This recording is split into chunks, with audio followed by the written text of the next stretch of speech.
When I was in third grade, I remember having a severe anxiety.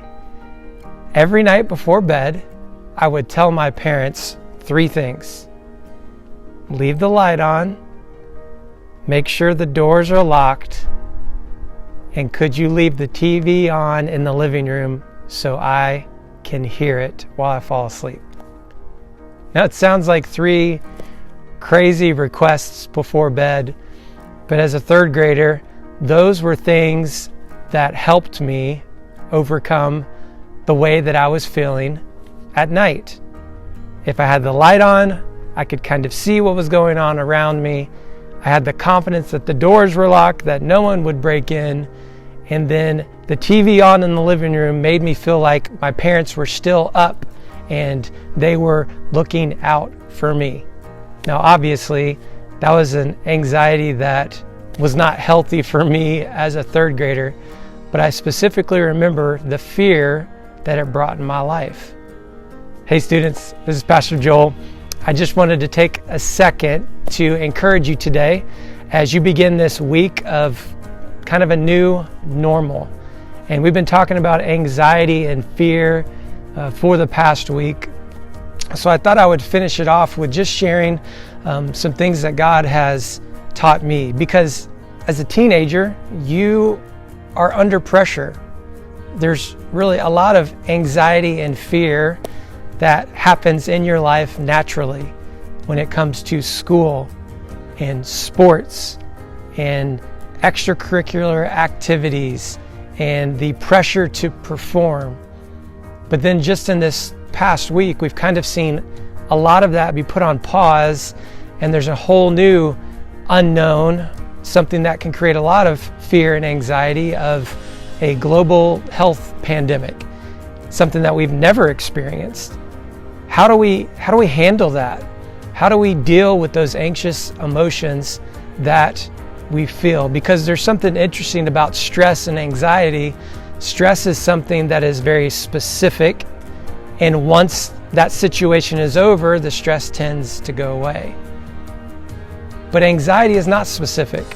It's kind of this ongoing, anxious feeling that we tend to always have, kind of like me when I was going to bed as an elementary student. And it can consume and it can overtake your thoughts and your emotions and your actions. So the question is, what do we do about it? When we have these feelings of fear and anxiety, how do we respond? So let's take a look in Psalm. We're going to look in Psalm 56. And what's really neat about Psalm is actually a collection of poetry. And so it's a poetic book. And as we look in this book, we're going to look into the life of David. And David wrote many poems that are recorded in the Psalms. And here's what's happening in David's life in Psalm 56. He is on the run for his life. Okay, so he's being chased by his arch nemesis, the Philistines. And he has just killed the Philistines' champion warrior, which was Goliath. But as we read in Psalm 56, we see that David was just captured by the Philistines. And he was captured in the city of Gath, which is important to know because Goliath, the warrior that he just killed, was from Gath. So you can imagine the fear and anxiousness David is feeling as he is captured in the hometown of the person that he just killed. And he has no idea what they are going to do to him as now he's been captured. In fact, he's so fearful, the Bible says he begins to act crazy, begins to drool and act like a crazy man to keep from being captured by the Philistines there in Gath. But let's look at a couple of verses to see how David responds when he has this fear and anxiety of being caught. Because what's interesting is David doesn't know if he's going to live through this. Now we look back and in hindsight we can see that he does live through this, but he has no idea. Let's see what he says here. Psalm 56 verse 1. He says this to God: "Be gracious to me, O God, for man tramples on me all day long. An attacker oppresses me.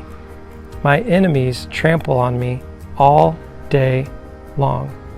You see, David's enemies are out to kill him, and he would be crazy to not be afraid. But the first thing he does, which it should be the first thing that we do in the midst of anxiety and fear, is to name it. Name the reason why we are feeling the way that we are feeling. To get it out in the open, to talk to someone about it, to talk to God about it. It's almost like when we get it out in the open, we get it out of our minds and we talk to someone about it, it takes away some of the fear. It allows us to see it for what it is. In fact, my wife's really good at doing this to me when I'm stressed and anxious. She could tell, she could just see by the way I'm acting, and she'll say, let's talk about it. Now, obviously, there's a lot of times I'm like, I don't want to talk about it. But when I do, and I talk about it and I get it out in the open and I put a name to that fear or stress or anxiety, it allows me to get a better perspective. So I'm going to challenge you first to name it, talk about, write it down of why you're feeling the way you're feeling. But David doesn't stop there. In verse 3 he says, when I am afraid, I put my trust in you. In God, whose word I praise. In God I trust. I shall not be afraid. So check out what David does here. He doesn't just name it, but then he moves his focus from what's making him afraid to the God in who he trusts. So his circumstances didn't change, but his focus did. And that's very important in everyday life, but so much more important with what we're facing right now in just uncertainty in our world around us and having to get used to a new normal, that a lot of times our focus can shift away to all these problems and situations, and we could take our focus off of God. That if we name what we're anxious or fearful about, but then we shift our focus to God and to the God that we trust, that is what makes all the difference. So David's circumstances didn't change, but his focus did change. Because sometimes in life, there are things that we just cannot control, like school. Guess what? School's a reality. I'm sorry to burst your bubble, but it's just going to happen. Whether it's in class altogether, or a lot of you are experiencing this week, it's going to be online in front of a computer screen. It's a reality. You can't control it. You just got to be able to shift your focus towards God, and He will overtake those fears and anxieties and that overwhelming feeling. Having friends and friends that may turn their back on you sometimes is a reality. Having conflict in your home and maybe your parents arguing, that's a reality. It's things that are out of your control, that you just name it and then you shift your focus to God, just like David did.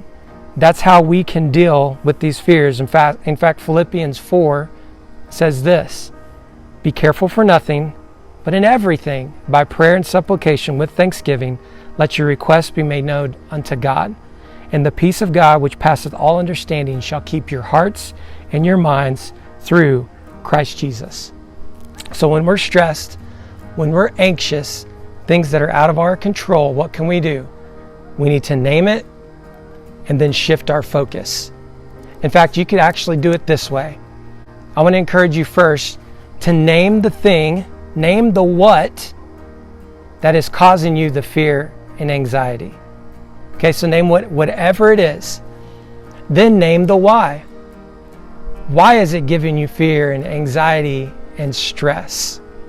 Then we are going to shift our focus to who? To God. So let's practice this. Let's take an example like the what could be your parents arguing all the time. And that brings you anxiety. Well, why? Maybe it's because you're afraid that they're going to split up. But then if you shift your focus to the who, you're able to say, God, there is upheaval in my home right now and I cannot control it. But I know that you are in control of everything in my life.